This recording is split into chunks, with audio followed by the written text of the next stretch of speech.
Good afternoon, everyone. Today is 11th of November, and we are back with our daily newspaper analysis. Today, also, we would be discussing five important articles. उसमें से दो article जो है वो climate change and environment ecology से related है. ये पहला एंड ये लास्ट वाला इंटीग्रेटेड मैटर्स चेकलिस्ट. दूसरा आर्टिकल जो है वो है रूल ऑफ पे कमीशन. इसके बारे में हम पहले पढ़ चुके हैं. पहले सीएनए में इसके बारे में डिस्कस कर चुके हैं, तो इसका बस क्विक रिवीजन जैसा होगा. फिर तीसरा आर्टिकल है चाइना का वाइको प्रपोजल. वाइको प्रपोजल एक प्रपोजल है जो एआई गवर्नेंस मॉडल को लेकर आना चाहता है कि ग्लोबली एआई का गवर्नेंस कैसा रहे. Fourth article is from the perspective of IR and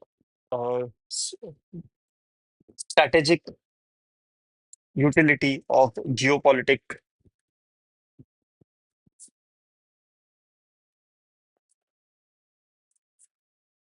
This is our QR code. And scan this and get connected with the Telegram channel to get access of all the informative documents, PDF, and infographics. Our next foundation batch, GS foundation batch for APSC and UPSC, would be starting from 1st of December. So kindly connect on this number for further details.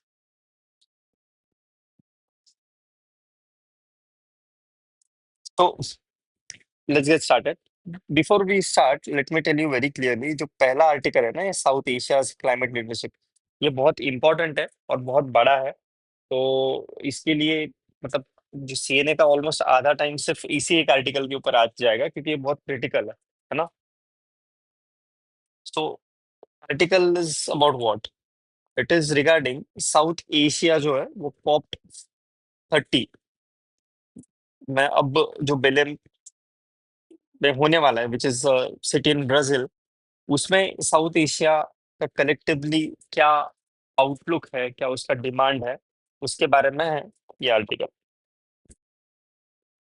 तो आज से 10 साल पहले 2015 में Paris agreement हुआ था, है ना.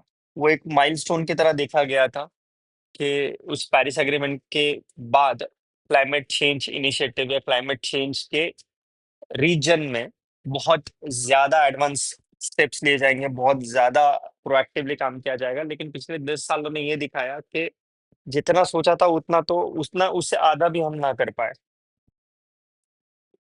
पिछले 10 सालों ने ये दिखा दिया कि हमारा जो ग्लोबल क्लाइमेट एक्शन है वो बहुत ही इनएडिक्वेट है. ये जो क्लाइमेट क्राइसिस है ये अब बहुत ज्यादा बढ़ चुका है ना. जो मल्टीलैटरलिज्म था, मतलब सारे कंट्रीज मिलके काम करेंगे, ये बहुत ज्यादा स्ट्रेस में आ गया है. और जो क्लाइमेट प्लेजेस लिए गए थे, कस्में खाई गई थी कि हम इतना कम करेंगे, उतना ज्यादा बढ़ा देंगे, ये सब करेंगे, उस वो सारा का सारा वीकन हो चुका है.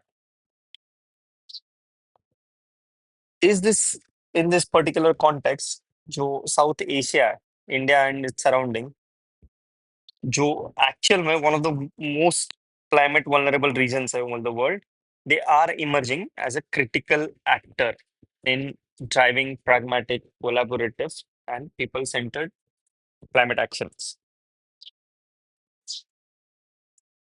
इसमें कुछ की थीम्स है. फर्स्ट, जो इवॉल्विंग ग्लोबल ऑर्डर है उसको समझ लेते हैं. ग्लोबल क्लाइमेटिक ऑर्डर जो है ना, उसको समझते हैं. जो एग्जिस्टिंग मोड्स है, एग्जिस्टिंग जो ऑर्डर है, वो अभी उसके ऊपर क्वेश्चन रेज हो रहा है. इट इज बीइंग टेस्टेड, है ना. व्हाई? बिकॉज जो बड़े बड़े कंट्रीज है, जैसे कि यूनाइटेड स्टेट्स है, उन्होंने पेरिस एग्रीमेंट से विड्रॉल कर लिया है. They have taken step back from the Paris agreement. उन्होंने अपना ट्रेड प्रोटेक्शनिज्म बढ़ा दिया है. सो ये सब चीजें जो है, जो ग्लोबली बड़े प्लेयर्स है, अगर वो रिस्पॉन्सिबली ना बिहेव करे, तो जो एग्जिस्टिंग ग्लोबल क्लाइमेट ऑर्डर है उसके ऊपर तो क्वेश्चन रेज होगा ही ना.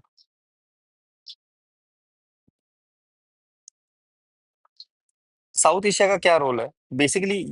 बेलेम जाने से पहले, मतलब ये जो COP30 हो रहा है ब्राजील में, वो होने से पहले भूटान, नेपाल, बांग्लादेश, श्रीलंका और मालदीव्स जो है, इनके साथ इंडिया ने कंसल्टेशन किया. और इस कंसल्टेशन के बाद में कुछ कॉन्वर्जेंस दिखाई दिया कि there are certain climatic concern जिसके ऊपर सबका एक मत है. All of them want to work together, have similar opinion on the following issues. वो है कि भाई रिन्यूएबल एनर्जी इन्वेस्टमेंट के ऊपर सब लोगों का ओपिनियन एक है, साउथ एशियन कंट्रीज का. फिर क्लाइमेट रेजिलिएंट एग्रीकल्चर एक है, integrating climate adaptation into development, और फिर regional cooperation for technology and finance. इसके ऊपर सबका एक मत है. जो कोर कंसर्न्स दिखाई दिए है ना, जो साउथ एशिया के लिए इंपॉर्टेंट है, ऐसे कुछ 5 कोर कंसर्न्स है और प्रायोरिटीज है. उसमें से पहला प्रायोरिटी है कि जो इम्प्लीमेंटेशन है उसके डेफिसिट में. इम्प्लीमेंटेशन, एक्चुअल जो बोला जाता है और जो किया जाता है उसके बीच में बहुत ही ज्यादा बड़ा गैप है.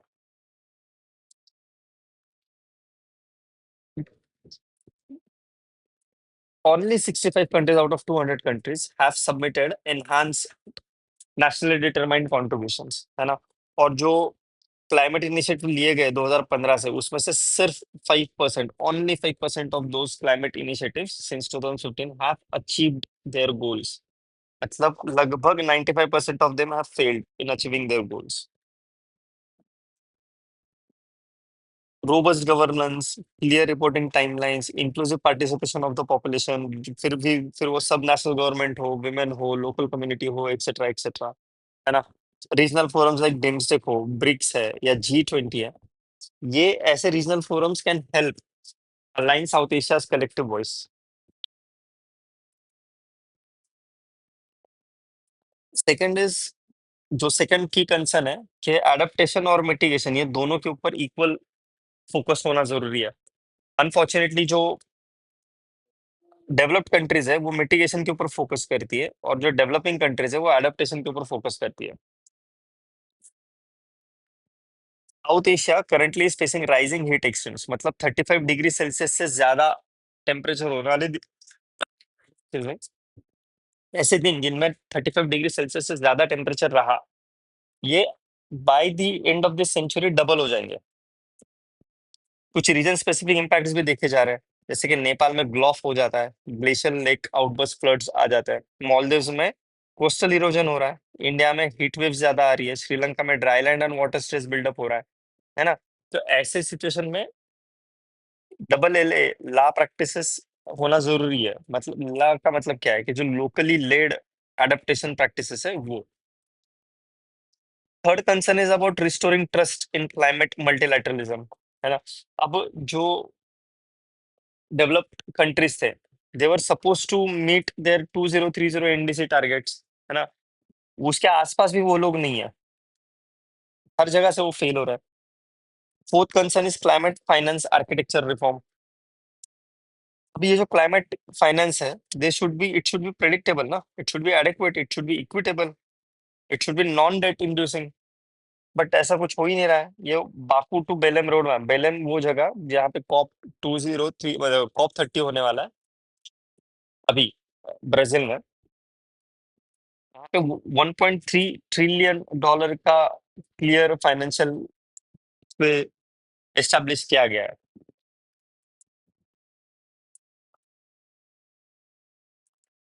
साउथ एशियन कंट्रीज ने एक प्रपोजल भी ड्राफ्ट किया है कि South Asian resilience finance facility establish हो to mobilise the innovative regional finances. पांचवा कंसर्न जो हाईलाइट हुआ है वो है role of non state actors, जो कि सब नेशनल एंटिटीज है, सिविल सोसाइटीज है, youth, academia, businesses. They all need to come together to support the government in climate change initiatives and climate change efforts. जो private sector है, that private sector can unblock the finance, while civil society and youth can ensure the accountability and innovation in the domain of climate change. जो traditional और local knowledge है, traditional indigenous knowledge है, उसको share करना है across the regions, so that it will strengthen the community resilience. Third जो important dimension article ने discuss किया है वो है टेक्नोलॉजिकल एंड इनोवेशन के फ्लोज को. सीन ऐसा है कि जो ग्लोबल टेक्नोलॉजिकल फ्लो है, वहां से साउथ एशिया काफी डिस्कनेक्टेड है. मतलब साउथ एशिया में जो climate change related mitigation adaptation technologies है वो आती ही नहीं है, अगर आती है तो बहुत ज्यादा लेट आती है। Less than one third, less than 33% of international climate initiative focus on developing region, मतलब टू थर्ड जो है वो सिर्फ डेवलप्ड कंट्रीज के ऊपर ही फोकस करता है। इसमें वे फॉरवर्ड अब है कि the three mutuals of climate delivery, है ना। एक, म्यूचुअल क्लैरिटी, कि भाई रिस्पॉन्सिबिलिटी को डिफाइन करो, पाथवेज को आइडेंटिफाई करो, करना क्या ये डिसाइड करो। फिर म्यूचुअल कोऑपरेशन, मतलब recognising vulnerabilities and opportunities, and mutual implementation, turning promises into practice. This is our first MCQ, try and solve it. बहुत सिंपल एलिमिनेशन मेथड के ऊपर बेस्ड है, आप कोशिश करिए।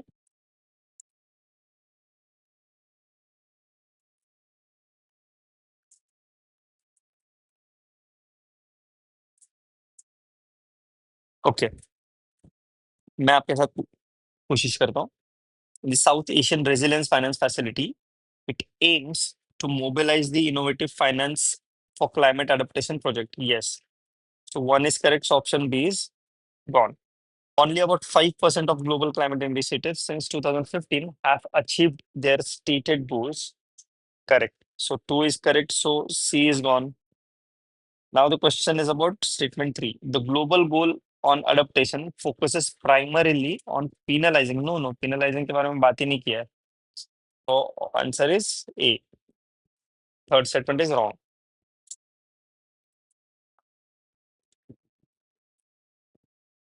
Next article is about role of pay commission.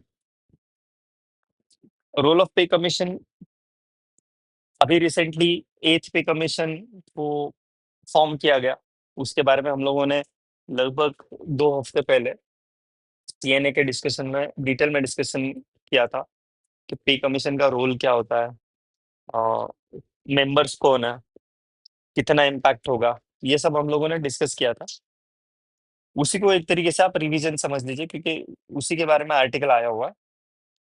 जो एथ central government का पे कमीशन है, that has been constituted by central government with retired justice, हाँ, Rajna Prakash, Ranjana Prakash Desai, I think spelling में थोड़ा मिस्टेक हो गया, ये है, ये मैम है, रंजना है ये, रंजना प्रकाश देसाई, रिटायर्ड जस्टिस है ये, एज अ चेयरपर्सन ना। इसमें और दो लोग इन्वॉल्व है, एक है प्रोफेसर फुलक फुलक घोष जो IIM बैंगलोर के प्रोफेसर है as a part time member, और पंकज जैन IS जो कि मेंबर सेक्रेटरी है, जो फुल टाइम मेंबर सेक्रेटरी होंगे। इनको अपना रिपोर्ट सबमिट करने के लिए 18 मंथ्स का टाइम दिया गया है। ये पर्पस क्या होता है पे कमीशन का? पे कमीशन जो है वो एक एडवाइजरी बॉडी है ना, जो सेंट्रल गवर्नमेंट सेटअप करता है through an executive order. Purpose क्या है? To review and recommend the changes in the salary structure, allowances, pensions and service conditions of the central government employ, है ना। लगभग 50 लाख के आसपास सेंट्रल गवर्नमेंट के एम्प्लॉयज है, तो उनकी सैलरी स्ट्रक्चर्स, ये सब के बारे में डिसीजन यहाँ से लिया जाता है। पहला CPC जो था सेंट्रल पे कमीशन, वो 1946 में सेटअप किया गया था, और उसके बाद में हर 10 साल बाद होते रहा है। ये डिटेल्स है, ये डिटेल्स एग्जाम के पर्सपेक्टिव से इंपॉर्टेंट नहीं है, ये फर्स्ट इंफॉर्मेशन के पर्सपेक्टिव से लिखे हुए हैं। जो लास्ट 7th पे कमीशन आया था 2016 से 26 के लिए, जस्टिस अशोक कुमार मट्टू के सर जो थे, उनके प्रेसिडेंटशिप में, उनके चेयरमैनशिप में लाया गया था। टर्म्स ऑफ रेफरेंसेस दिए गए कुछ, जैसे कि ये हम पहले ही डिस्कस कर चुके हैं, तो इसको क्विकली रिवाइज कर लेंगे। Eight CPC is mandated to consider the economic conditions and the need for fiscal prudence. जो रिसोर्सेस है they need to be insured for welfare and developmental expenditure as well, है ना. Managing the unfunded liabilities of non contributory pension schemes, assessing the impact on state finance since many states follow the Central Pay Commission's pay rule. Then comparing public sector compensation with the private and public enterprise structure, जिससे थोड़ा सा equity competitiveness maintain रहे. देखो 1970s तक है ना, until 1970s public sector पे का emphasize on equity, है ना, लेकिन the 1980s saw a shift to the efficiency, and since 1990s performance and affordability became the focus.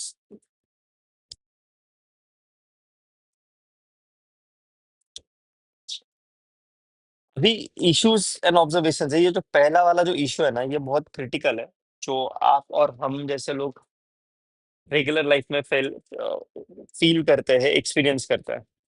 जो एंट्री लेवल सैलरीज है, specially in the public sector, they often exceed those in the private sector, right.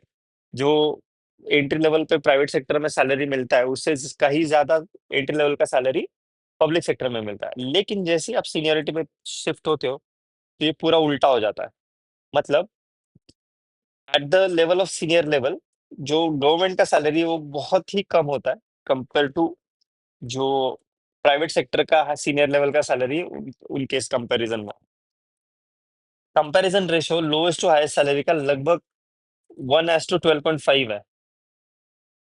जो non monetary aspects है, जैसे कि training हुआ, work environment हुआ, flexibility हुआ, और जो हेल्थ प्रमोशन हुआ, ये जो है ना, ये are these are not included in term of references. जो एथ से किसी को दिया गया है, उसमें ये इंक्लूडेड नहीं है. सेंट्रल गवर्नमेंट के कंटेक्स्ट में जो पेंशन का बर्डन है, ये बहुत ही ज्यादा हाई है ना. विच इज लाइक इस साल it is projected at 2.7 lakh crore.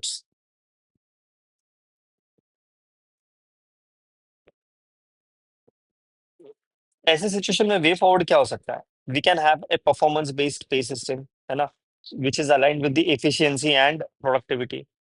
Then we can also insure physical sustainability while maintaining the public sector motivation and integrity. तो बेसिकली ये मेंस के आंसर्स के लिए आप यूज कर सकते हो, और सेंट्रल पे कमीशन के ऊपर मेंस में क्वेश्चन आने का प्रोबेबिलिटी इस साल तो एटलीस्ट नहीं है. Please try and solve this MCQ. Please try and attend this and mention your answers in the comment section.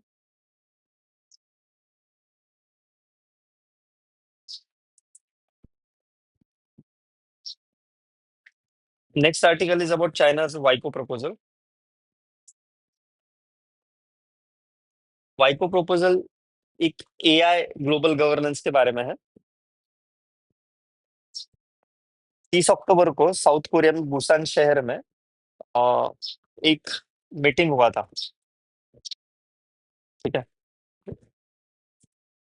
जिसमें शी जिनपिंग और डोनाल्ड ट्रंप मिले थे. It was followed by a major Chinese announcement. उन्होंने ये proposal दिया है to establish the World Artificial Intelligence Cooperation Organisation, वाइपो, World Artificial Intelligence Cooperation Organisation, which is supposed to be a multilateral body aimed at shaping global rules for the AI governance. ऐसे ही कुछ initiative China ने पहले भी ले रखे हैं, जैसे कि ग्लोबल डेवलपमेंट इनिशिएटिव था, ग्लोबल सिविलाइजेशन इनिशिएटिव था, ग्लोबल एआई गवर्नेंस इनिशिएटिव 2023 का था, है ना, ग्लोबल सिक्योरिटी इनिशिएटिव था. Basically it all of these reflect Beijing's ambition to become the rule maker in the global governance. Key features of आईपो proposal क्या है? एक भाई, इनको हेडक्वार्टर बनाना है शंघाई में, जो मतलब सिंबलाइज कर देता है कि इसके बाद वाले जो ग्लोबल कंट्रोलिंग और रेगुलेटरी सेंटर्स होंगे, वो सारे के सारे चाइना सेंट्रिक ही होंगे. ये मैंडेट करता है कि कोऑर्डिनेट दी एआई गवर्नेंस नॉर्म्स ग्लोबली. फिर टेक्नोलॉजी शेयरिंग को फैसिलिटेट करो, और जो अल्गोरिदम कॉम्पेंसेशन फंड है, उसको फाइनेंस किया जाए ग्लोबल एआई रेवेन्यू से, है ना. And it should serve as an implementation mechanism complementing the UN's AI governance initiative. Rationale क्या है इसका? To shape the AI governance architecture and gain the normative influence in setting up the global standards. Geopolitical context ये है, China की इसके पीछे strategic intent है ना। ये वाइपो जैसा इनिशिएटिव लेकर बीजिंग चाहता है कि it will rewrite the multilateralism in its syntax, मतलब अपने तरीके से ग्लोबल मल्टीलैटरलिज्म आर्टिफिशियल इंटेलिजेंस के स्फीयर में कैसा होगा वो डिक्टेट करेगा, वो डिसाइड करेगा, इन्फ्लुएंस करेगा। जस्ट लाइक जो IMF, world bank, financial institution में हुआ है ना, ब्रेटन वुड्स से, कुछ उस तरीके का। ग्लोबल रिएक्शंस, यूनाइटेड स्टेट्स जो है वो तो ऑपोज ही कर रहा है एनी चाइना लेड फोरम को। यूरोपियन यूनियन जो है उसने सपोर्ट किया है, बट उन्होंने सपोर्ट ये किया है कि इंटर ऑपरेटेबिलिटी होनी चाहिए सारे एआई गवर्नेंस मॉडल्स की, and that should happen through और वाया यूएन। जो ग्लोबल साउथ है ना, वो it really find this idea very attractive because it promises the inclusivity, technology access and capacity building. Concerns क्या है? एक, भाई चाइना कंट्री ही ऐसा है कि जिसमें ट्रांसपेरेंसी है ही नहीं। दूसरा, चाइना सच में कोऑपरेशन चाहता है या कंट्रोल करना चाहता है?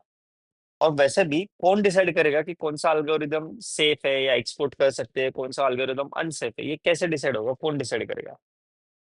And there is a possible potential monopoly of influences, है ना। मतलब अगर कोई चेक्स एंड बैलेंसेस नहीं रहा, वाइपो जो है that may centralise power under China's digital ecosystem. इसमें इंडिया का पर्सपेक्टिव क्या है? फर्स्ट, इंडिया जो है, India must engage without endorsing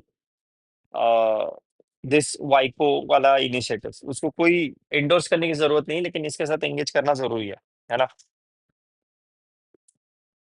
तीन फिल्टर्स को हम लोगों को डिप्लॉय करना है, ट्रांसपेरेंसी और geography. Just because geographically China पास में है तो हम ट्रांसपेरेंसी को इग्नोर नहीं करेंगे। मतलब one, India should emphasise on rotational leadership, open budgets and independent audits, है ना।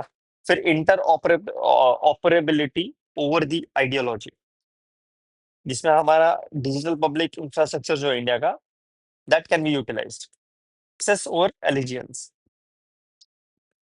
सो बेसिकली ये आर्टिकल जो है वो बस आपको इंफॉर्मेशन ये देना चाह रहा है कि भाई जैसे फाइनेंशियल इंस्टीट्यूशन में आईएमएफ का रोल रहा, वर्ल्ड बैंक का रोल रहा, वैसे अब global initiative, global artificial intelligence के फील्ड में चाइना चाहता है कि वो डोमिनेट करे, और उस डोमिनेशन के लिए वो China is coming up with the initiative like वाइपो।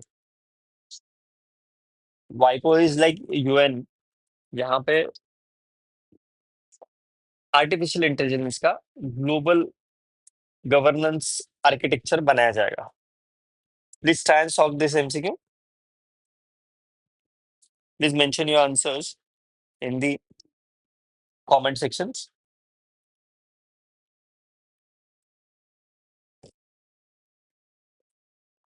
Simple एकदम, एक एलिमिनेट कर दोगे आपको आंसर आ जाएगा। Okay, this article is India's withdrawal from Ayni airbase in Tajikistan.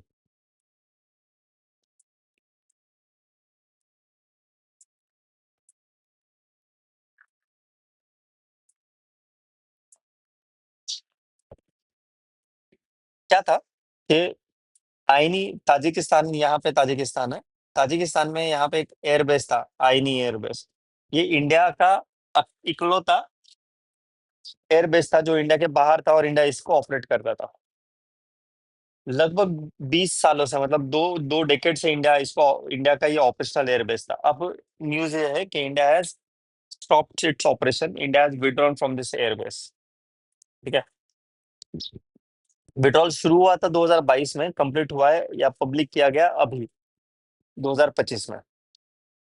ये आईनी एयरबेस जो था, it was a strategic asset जो which gave India foothold in Central Asia, है ना, specially near the Wakhan corridor. वो वाखान कॉरिडोर जो है, it connects, it is in very close proximity of Afghanistan, China का Xinjiang, Tajikistan and PoK. India के लिए बहुत स्ट्रैटेजिक बड़ा बड़ा स्ट्रैटेजिक एसेट था वहां पे एयरबेस होना।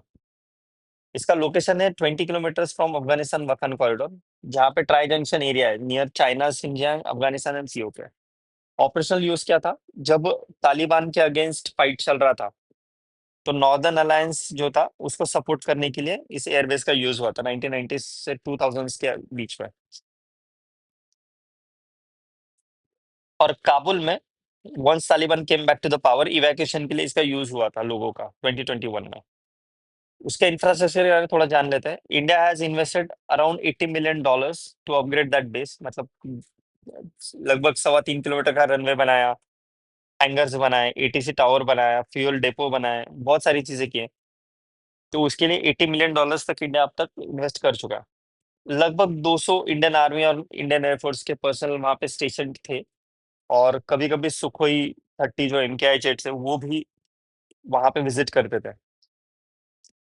विड्रॉल के रीजन क्या रहे? एक, एग्रीमेंट का रिन्यूअल नहीं किया एक ताजिकिस्तान ने, जो there were certain external pressure on Tajikistan. Russia और चाइना जो थे, they were reportedly influencing Tajikistan to not to extend India's lease, and there were some sovereignty concerns of the Tajiks as well, है ना। मतलब Dushanbe जो है Tajikistan का capital city, उससे प्रेफर किया कि भाई किसी भी मिलिट्री प्रेजेंस को अवॉइड करते हैं, बिकॉज वो रीजनल पावर्स को अपसेट कर देता है। इंडिया के लिए इसका स्ट्रेटेजिक इम्प्लीकेशन क्या है? एक, सेंट्रल एशिया में इंडिया का फुटप्रिंट रिड्यूस हो जाएगा, है ना, क्योंकि it was the only operational oversee base that India had. और उसके वजह से हमको पाकिस्तान से लेकर वेस्टर्न चाइना से लेकर अफगानिस्तान तक सबके प्रॉक्सिमिटी में वो था। इसका थोड़ा इम्पैक्ट होगा पाकिस्तान और चाइना डायनेमिक्स के ऊपर। अब उनको थोड़ा सा खुला छूट मिल जाएगा, एक अंकुश निकल जाएगा। इंडिया का जो सेंट्रल एशिया पॉलिसी उसके ऊपर थोड़ा सा लिमिटेशन आ जाएगा। तो स्ट्रैटेजिकली, जियो स्ट्रैटेजिक पर्सपेक्टिव से देखो तो ये एयरबेस हाथ से जाना for whatever reason is not a very good sign for India. But Tajikistan का ताजिकिस्तान एक सॉवरिन कंट्री है, तो उनके रूल्स, उनके decision of not renewing the lease agreement, उसको एक्सेप्ट करना पड़ेगा। Please try and answer this MCQ।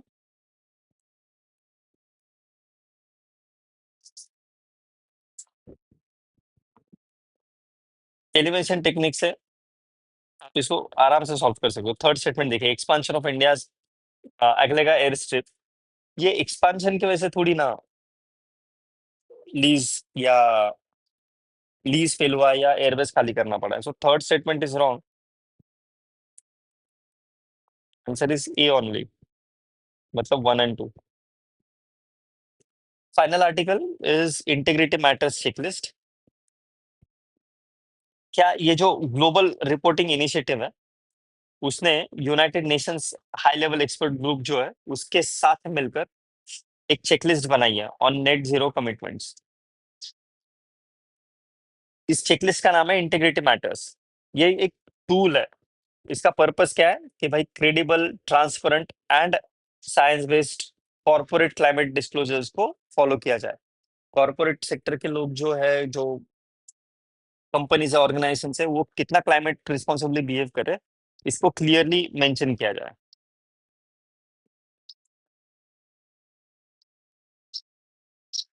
About integrity matters checklist, ये GRI ने डेवलप किया हुआ है। It is endorsed by the UN secretary general office, है ना। फिर ये जो है, ये कुछ प्रैक्टिकल गाइडेंस प्रोवाइड करता है कंपनीज को, जिसमें वो बताता है कि reports on climate targets and transition plans science based pathways के साथ अलाइन करके disclose the efforts to phase out the fossil fuels, incorporate just transition principles into our business strategies, then ensure transparency, accountability, and data integrity in sustainability reports. अब ये सब क्यों important है? Why does it matter to have integrity checklist? To maintain the credibility and accountability in the climate action, to align with the global frameworks, जैसे कि Paris agreement है UN 2030 agenda for sustainable development है, या science based target initiative है, etcetera.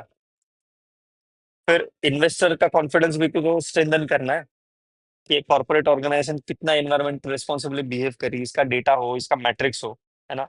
और सबको एक uniform framework मिलेगा, एक ही पर्टिकुलर यूनिफॉर्म पैटर्न पे इंफॉर्मेशन मिलेगी। ये कंपेरेबिलिटी एंड ट्रांसपेरेंसी को एनहांस कर देता है, and it will support just transition. ये फाइनल एमसीक्यू है, आप इसको सॉल्व करने की कोशिश करिए। The integrative matter checklist and GRI 102 simple है एकदम। Please try and answer this, mention your answers in the comment section. बहुत सिंपल क्वेश्चन है। ये जो स्मार्ट बुक्स है, one step solution for APSC and UPSC studies, ये अब SMS medium में भी अवेलेबल है। टोटल 17 है, उसमें से 10 जो है वो प्रेजेंट स्पेसिफिक है, और 7 जो है वो मेन स्पेसिफिक है। Alright, thank you for joining us, see you tomorrow again.